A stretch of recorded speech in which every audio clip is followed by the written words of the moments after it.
አንድ ሰውዬ ልጆቹን ሚስቱን ወደ ሆነ መዝናኛ ቦታ ለመውሰድ ፈለገ።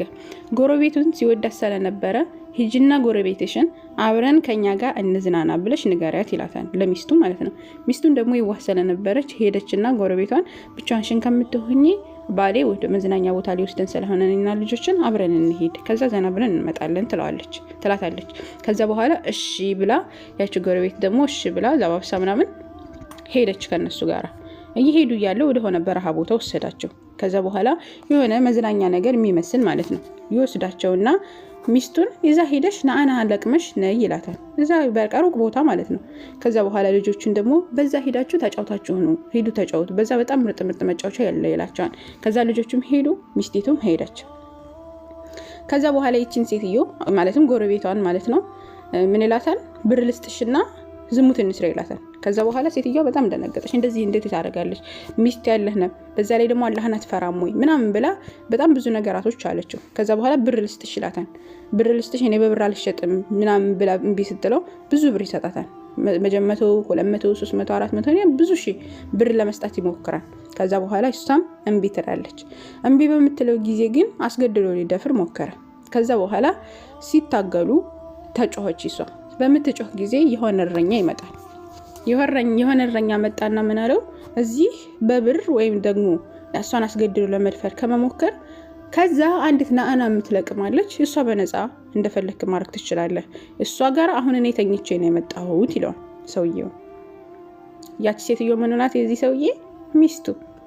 እናንተ በብዙ ብር ሌላ ሰው ላይ ሄዳችሁ ዝሙት ልትሰሩ ብትሞክሩ እዛ እናንተ ቤት ውስጥ ወይ ልጃችሁ ወይ ሚስታችሁ ወይ እህታችሁ ወይም ሌሎች አካላቶች ላይ በነፃ ዝሙት ይሰራል።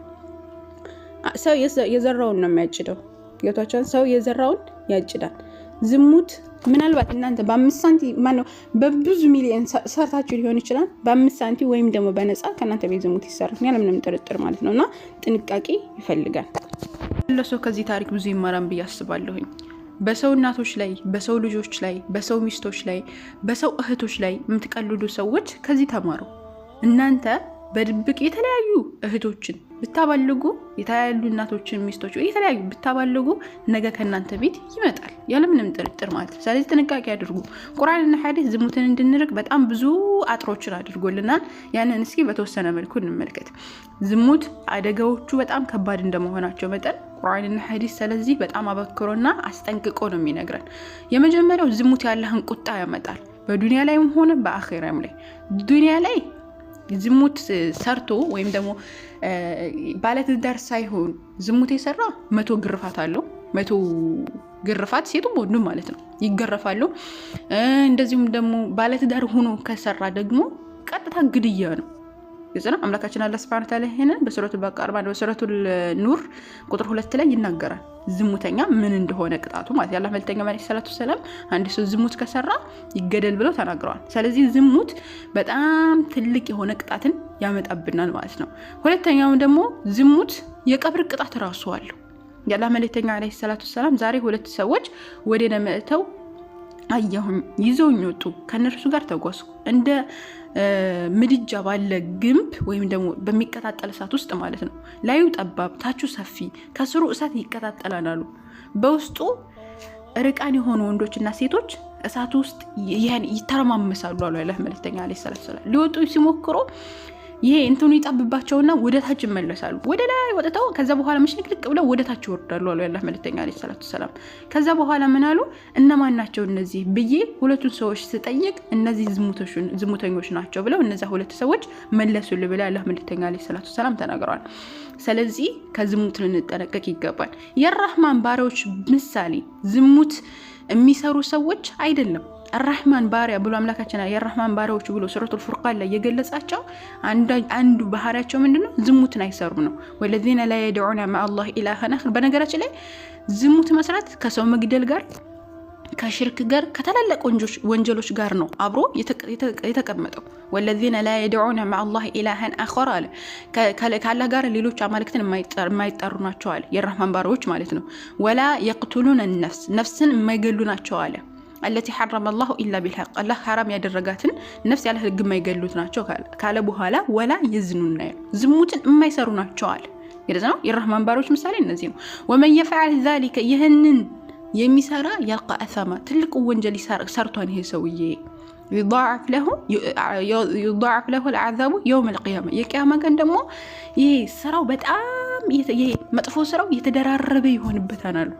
ويخلد فيه مهانا እሳት ውስጥ ደግሞ ይዘወትርበታል ብለ አላህ መልእክተኛ አለይሂ ሰላቱ ሰላም የተዋረደ ሆኖ እንደሚገባ ተናግረዋል ማለት ነው። ስለዚህ ዝሙትን መጠንቀቅ መቻል አለብን።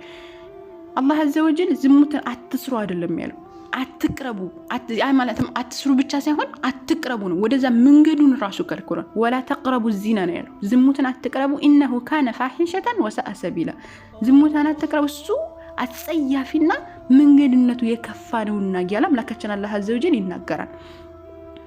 ዝሙትን ሲሰራ አንድ ሰው ኢማኑ የለውም ብሏል አላህ መልእክተኛ አለይሂ ሰላቱ ላ የዝኒ ዛኒ አንድ ሰው አንድ ዝሙተኛ ዝሙትን አይሰራም ሂነ የዝኒ ዝሙት በሚሰራ ጊዜ ወህወ ሙእሚን ነው ዝሙትን አይሰራም ብሏል ሰሂህ ቡኻሪ በዘገቡት ሐዲስ ላይ ማለት ነው። ስለዚህ ዝሙትን ልንርቅ ይገባል። ዝሙት የሚባለው ነገር በላአን ያመጣም በነገራችን ላይ ዝሙት እና ወለድ ከበዛ አንድ ሰው አላህ Subhanahu Wa Ta'ala ቁጣው እንዲወርድበትኝ ያላህ ቁጣ በሱ ላይ እንዲወርድበትኝ አረጋግጧናል። አንድ አንድ አካባቢ በዝሙትና በወለድ የሚታወቅ ከሆነ አላህ Subhanahu Wa Ta'ala ቁጣውን ያመጣባቸዋል ብለ አላህ መልእክተኛ አለይሂ ሰላቱ ሰላም ተናግረዋል። ዝሙት ሲበዛ የተለያዩ በሽታዎችንም ያመጣም ብለዋል አላህ መልእክተኛ አለይሂ ሰላቱ ሰላም። ስለዚህ ልንጠነቀቅ እንደሚገባ ተናግረዋል። እሺ ከዝሙት ለመራቅ ምን እናድርግ? የመጀመሪያ ቁርጠኛ ውሳኔ በቃ ከዛ ቦታ ላይ በቃ ሁለተኛ ሄደን ብለን ቁርጥ አድርገን ተውበት ማድረግ ወደ አላህ አዘወጀል መመለስ ነው የመጀመሪያው። ግልጽ ነው። ሁለተኛው ደግሞ እይታን መገደብ። አላህ አዘወጀል አይኖቻችሁን ስበሩ ይላል። አይኖቻችሁን ስበሩ አይኖቻችንን እንድንሰብር እንዳናይ ተናግሮናል። ስለዚህ ዝሙት ያልተፈቀደን ነገር አለማየት ይህንን ነገር እንድናደርግ ያደርገናል። ከዛ ነገር እንድንርቅ ያደርገናል። ሌላው ደግሞ ከሐጅ ነብዩ ወንድ ጋር ወይም ከሐጅ ነብይ ሴት ጋር አለማውራት ግልጽ ነው። እኛ በመናወራ ጊዜ ነው ያኔ ክፍተት እየተፈጠረ ይመጣና መጨረሻ ላይ ዝሙት ላይ እንድንወርቅ ያደርገናል ማለት ነው። ስለዚህ ከሐጅ ነብዩ ወንድ ጋር አለማውራት፣ የብልግና ቃላቶችን አለመጠቀም ወዘተ ነገራቶች ከዝሙት እንድንርቅ ይናገራል ያላህ መልእክተኛ። ለዛ ነው የባል ወንድምን ራሱ ወደ ቤት እንዳታስገባ ያሉ። ምክንያቱም የባል ወንድም ሞት ነው አሉ። የባል ወንድም እኮ ነው የሚስት እህት እኮ ናት ምናምን እየተባለ እንደ ቀላል ነገር የምናየው ነገር አለ። የቅርብ ዘመድ እኮ ነው ምናምን ነገር ያጎቴ ልጅ እኮ ነው ያክስቴ ልጅ እኮ ነው እያሉ የሚቀራረቡት ነገር ይሄ ልክ እንዳልሆነ ነው የምንመለከተው። ምክንያቱም ከተባለ እንደዚህ አይነት ነገራቶች እንድንቀራረብ የሚያደርጉን ነገራቶች እነዛን ካልዘጋ ነው በሩን ካልዘጋ ነው የሸይጣን መንገድ። ለዛ ነው አምላካችን አላህ እኮ የሸይጣንን እርምጃ ተከታተሏል ቀስ ቀስ እያደረገ ወደ ወጥመዱ ስለሚከተል ነው። ለዛም ነው አምላካችን አላህም ላ ተቅረቡ ዚና ያለው ዝሙትን አትቅረቡ ያለው ማለት ነው። ሌላው ከመጥፎ ጓደኛ መራቅ። አዋላችን እነማንጋር ነው እነሱ ይሄ አልባሌን ቦታ የሚውሉ ሰዎች የተለያዩ ሲናገሯቸው ዝሙትን እንደቀላል ገሌ ፍቅረኛ ገሌ እንትና ገሌ ጓደኛ ምናምን እያሉ ሲናገሯቸው እነዛን ሰዎች እንደቀላል ነገር ታዩትና ከዛ በኋላ እነዛ ጓደኛቸው የነሱን ነገር እያያዛችሁ ወይም ደግሞ የሰው ልጅ ጓደኛህን ነገረኝና ሰላም ተነግርሃለሁ አይደለም የሚባለው ጓደኞቻችሁ ጋራ የምታወሩት ነገር ወደዛ ነገር እየሳባችሁ ስለሚሄድ መጥፎ ጓደኛ ጋር አለማዋል ማለት ነው። ሌላው ደግሞ ሐጅ ነብይን አለመጨበጥ። ሐጅ ነብይ መጨበጥ ትልቅ ወንጀል ነው። ያላህ መልእክተኛ አለይሂ ሰላቱ ሰላም ሐጅ ነብይ አንድ ሰው ከሚጨበጥ በቢስማር ቢመታ ይሻላል ያለው ሾህ ትልቅ ሾህ ቢወገው ይሻላል። ግልጽ ነው። ሐጅ ነብይን አለመጨበጥ። ሌላው ደግሞ ስድስተኛው ምንድነው? ምላሳችንን ከዝሙት መጠበቅ። ያላህ መልእክተኛ አለይሂ ሰላቱ ሰላም ምላስ ዝሙት ይሰራም ብለዋል አይደለ? ስለዚህ ዝሙት ከሚቀስቃሽ ከሆኑ ነገራቶች ከሚናገር ምላሳችንን መጠበቅ ወደ ዝሙት እንዳይሄድ ማለት ነው። ጥንቃቄ ማድረግ የምላስ ዝሙቷ ዝሙት የሆነ ነገር ወይም ደግሞ መጥፎ የሆነ ነገር መናገሯ ስለሆነ ማለት ነው። ሌላው ደግሞ የዝሙት ፊልም ልቦለድ አሁን በቀላሉ አሁን ሚዲያ ላይ እየተሰራፋ ያለው እሱ ስለሆነ ልቦለድ ፊልም ሊሆን ይችላል፣ የርቃ ምስሎች ሊሆን ይችላል፣ ቪዲዮዎች ሊሆን ይችላል። የተለያዩ ነገራቶችን ከእንደዚህ አይነት ነገራቶች ዘፈን ሊሆን ይችላል ወደዛ ነገር የሚወስድ የተለያዩ ነገራቶች ላይ መራቅ። በቃ ወንጀል ከተባሉ ነገራቶች መራቅ ይሄንም ከዝሙት እንድንርቅ ያደርገናል። ሌላው ደግሞ አኺራ ማሰብ ነው። አላህ Subhanahu Wa Ta'ala የውመል ቂያማ ላይ ምን ያክል እሳትን እንዳዘጋጀልን አስበን ከዛ በኋላ ከዛ መራቅ። አላህ Subhanahu Wa Ta'ala ምንድነው የሚለው? የውመ ተሽሐዱ ዐለይሂም በእናንተ ላይ መስካሪ ሆነን የውመል ቂያማ ላይ አልሲነቱሁም ይሄ እንትናቸው ይሄ ምላሶቻቸው ይመሰክራል። ወአይዲሂም እጆቻቸው፣ ወአርጁሉሁም እንደዚሁም ደግሞ እግሮቻቸው ቢማካኑ ያመሉን ሲሰሩት በነበረው ነገር ይመሰክሩባቸዋል እያለ አምላካችን አላህ አዘወጀል ይናገራል። ሌላው ምንድነው? ራሳችንን በሐላል ማብቃቃት ማለትም ማግባት ማለት ነው። ትዳርን ማግባት ወደ ትዳር መግባት ቶሎ ብሎ እገሌ ፉላን እያልን ጊዜ ከመውሰድ ቶሎ ብሎ ማግባት። አስረኛው ምንድነው እንትን አለ ማለት ይሄ ምንድነው ማግባት ካልተቻለ ደግሞ ጾም ማብዛት። በጣም ጾም ምን መሰለ ምንም ነገር የለም። ጾም ጋሻ ነው ብለዋል ያላህ መልእክተኛ። ከሳት የሚከለከለን ከሐራም ነገራቶችንም እንዳንደርስ ያደርገናል ማለት ነው። ግልጽ ነው።